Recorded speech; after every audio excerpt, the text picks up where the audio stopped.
A question that lots and lots of European pilots ask me is, why can't I understand American ATC? So in order to investigate this a little bit further, I contacted an old friend of mine, Ronald Grump, who is a former American ATC, and asked him to give me a demonstration of a typical American clearance. On departure, make left traffic, maintain air above 2000, say destination. So why can't you understand American ATC? Well, actually, there are three reasons. There is a lack of intonation, there is a different phraseology from what we find in Europe, and there is also what I term an assumption of understanding. So let's have a little look at the intonation first. So the intonation allows us not only to identify different pieces of information that are being given, but it also allows us to differentiate between an instruction and a question. So in this particular clearance example, the controller is saying three things. He's saying, on departure, make left traffic. He's saying, maintain at or above 2,000 feet. And he's also saying, say destination. So the first two are actually instructions, whereas the third one is a question. He wants a piece of information from us. But when they're given all three in quick succession, even for a first language English speaker, it's very difficult to identify that. So if we contrast that with what might happen in the UK, so if a controller in the UK, for example, wanted a piece of information, he would probably say, confirm your destination. So there will be an intonation or an inflection at the end of the sentence, which would identify to the pilot that the controller wants a piece of information from them. So the second issue is that the phraseology used in America is very different from what we learn in Europe. So for example, make left traffic in European phraseology would generally be fly a left-hand circuit. Maintain at or above 2,000 feet would be not below 2,000 feet in European phraseology. So there are quite a lot of differences in the way that instructions are given in the States and in Europe. And the third issue is really the assumption of understanding.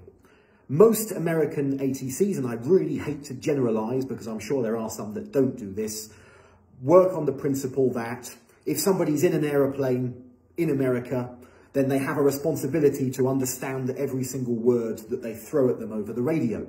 And if they don't, have heard many examples of this, as I'm sure you have on YouTube and in various other places, there can be quite a lot of frustration, particularly in some airfields where they don't have a lot of foreigners or didn't have a lot of foreigners flying there, and they suddenly have an influx of people from flight schools in Europe who are sent over there to do our building or to do an FAA private license. Controllers themselves are not really accustomed to dealing with pilots who are second language English speakers and who have never flown in the States before. So how can we make things easier? I think everybody has their part to play. Now, as I just said, there are a lot of European flight schools who are now sending students over to the States, either to do an FAA PPL with a view to doing a modular CPL when they return to Europe, or just to do our building, renting aeroplanes. Now, on the pilot side, I think it's important that European pilots familiarise themselves with American procedures and phraseology before they leave Europe. Now, this is something they can do by themselves, or they can quite easily get one of their ground instructors to do a little module, even if it's a couple of hours, just explaining these things to them so that when they get to the place they're flying in the States, they're not completely lost.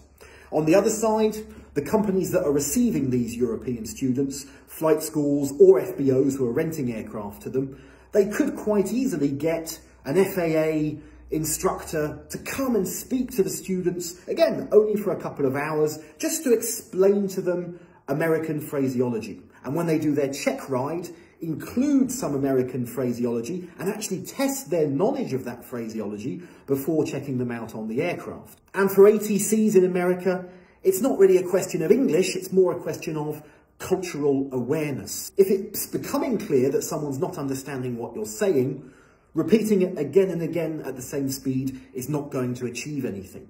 There needs to be a slowing down of the speech rate, and there needs to be differentiation between giving an instruction or asking a question. So that's essentially the reason why you can't understand American ATC. Thank you very much to Côté Piste the pilot shop in Lyon for providing all the little props. Safe flights to all, and speak to you soon. Bye-bye.